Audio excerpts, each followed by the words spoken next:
ನಮಗ daily bus ಇಲ್ರಿ. ದಿನ ಅಲ್ಲಿ ಲೇಟ್ ಆಗಿ ಹೋಗ್ತೀವಿ. 9:00 ಕಾಲೇಜ್ ಸ್ಟಾರ್ಟ್.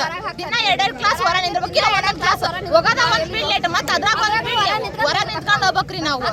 ಮತ್ತೆ ಬಸ್ ಇಲ್ಲ ಅಂದ್ರೆ ಬಸ್ ಇಲ್ಲ. ಮತ್ತೆ ಬಸ್ ಹೋಗ್ತಿದ್ರ ಫುಲ್ ಆದ್ರ ಒಬ್ರು ಇಬ್ರು ಹತ್ತೀವಿ, ಅದು ಕೂಡ ಸ್ಟಾಪ್ ಕೊಡಲ್ಲ. ಸ್ಟಾಪ್ ಮಾಡಿ ಒಬ್ರು ಇಬ್ರು ಹತ್ತೀವಿ, ಅದು ಕೂಡ ಇಲ್ಲ. ದಿನ ಡೈಲಿ ಅದೇ ಬಾಳವ್ರಿ ನಮಗ. ಮತ್ತೆ ಕ್ರಾಸಿಗೆ ಇರ್ತಾರ, ಊರಾಗಿದ್ರು ಕ್ರಾಸಿಗೆ ಇರ್ತಾರ. ನಾಷ್ಟಾ ಸ್ಟಾಪ್ ಕೊಡ್ಬೇಕು. ನಮ್ಮ ಊರಾಗ ನಾಷ್ಟಾ ಸ್ಟಾಪ್ ಅದ. ಊರಾಗ ಕೊಟ್ಟು ಖಾಲಿ ಹೋದ್ರೆ ನಾಷ್ಟ ಸ್ಟಾಪ್ ಕೊಡಲ್ರಿ. ಅದು ಡೈಲಿ ಹಿಂಗ 8 ಗಂಟೆ ನಿಂತ್ರೆ 9:30 10 ಗಂಟೆ ಬಸ್ ಇರ್ತಾರಿ ನಮಗ. ಡೈಲಿ ಇದ ಬಾಳವಾಗೈತೆ ನಮಗ. ಅಲ್ಲಿ ಕಾಲೇಜ್ನಾಗ ಹೋದ್ರು ಕೂಡ ಅವ್ರು ಒಂದ್ ಪೀಡ್ ಹೊರ ನಿಂದಿರ್ತಾರ. ಅವ್ರು ಹೇಳಿದ್ರೆ ಅರ್ಥ ಮಾಡ್ಕೊಳಲ್ಲ. ಎಲ್ಲಿ ಅಂತ ಹೋಗ್ಬೇಕ್ರಿ ನಾವು? ಡೈಲಿ ಇದ ಈಗ ಏನಾಗಬೇಕಮ್ಮ? ಪ್ರತಿಯೊಂದು ಬಸ್ ನಮಗೆ ಸ್ಟಾಪ್ ಕೊಡ್ಬೇಕು. ಯಾರು ಬರ್ಬೇಕು? ಡಿಪೋ ಮ್ಯಾನೇಜರ್ ಬರ್ಲೇಬೇಕು. ಡಿಪೋ ಮ್ಯಾನೇಜರ್ ಬರ್ಬೇಕು. ಇವರಿಗೆಲ್ಲ ಬಸ್ ನಿಲುಗಡೆ ಮಾಡ್ಬೇಕು. ಸಣ್ಣ ಬಸ್ ಎಲ್ಲ ಚಿಕ್ಕ ಹಳ್ಳಿಗೂ ಬಸ್ ಕೊಟ್ಟಾರಿ. ಅಲ್ಲಿ ಬಸ್ ಸ್ಟ್ಯಾಂಡ್ ಇದ್ರು ಕೂಡ ಮಾರ್ಕೆಟ್ ಮಾಡ್ಕೊಂಡ್ರೆ ಅದನ್ನ ತಗಸ್ಬೇಕ್ರಿ. ಅಲ್ಲಿ ಬಸ್ ಹುಡುಗಿಯರಿ ನಿಲ್ಲಕ್ಕ ಜಾಗಿಲ್ಲ. ಅಲ್ಲಿ ಬೇರೆ ಕಡೆ ನಿಲ್ತೀವಿ, ಇಲ್ಲಿ ಬಸ್ ನಿಲ್ಸಂದ್ರೆ ನಿಲ್ಸಾಗಿಲ್ಲ. ನಮ್ಗ ಕುತ್ಕೊಂಡು ನಿನ್ನೊಂದು ಹುಡುಗಿ ಓದ್ಕೊಂಡ್ ಬಿದ್ದಾಡ್ರಿ. ಎಲ್ಲ ದಿನ ಹಿಂಗ ಆಗುತ್ತ. ನಮ್ಮ 2 ಸರ್ತಿ ಹೊಡ್ಕೊಂಡಿರೋ ಬಸ್ ನಿಲ್ಲಂದ್ರೆ ನಿಲ್ಲಂಗಿಲ್ಲ. ಮ್ಯಾಗ ಹೊಡ್ದಂಗ್ ಮಾಡ್ತಾರೆ, ಸೈಡ್ ಹೊಡ್ಕೊಂಡ್ತಾರ.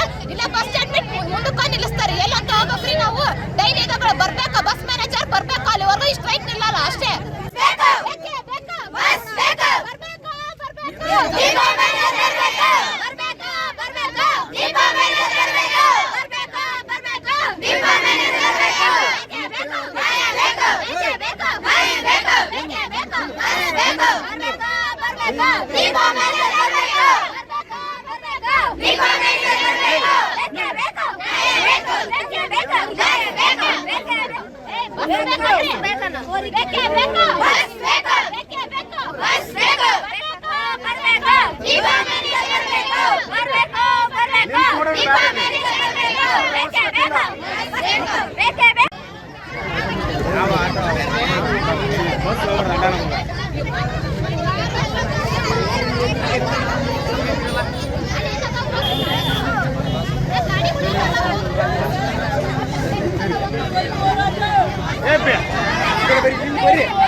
ಬರ್ರಿ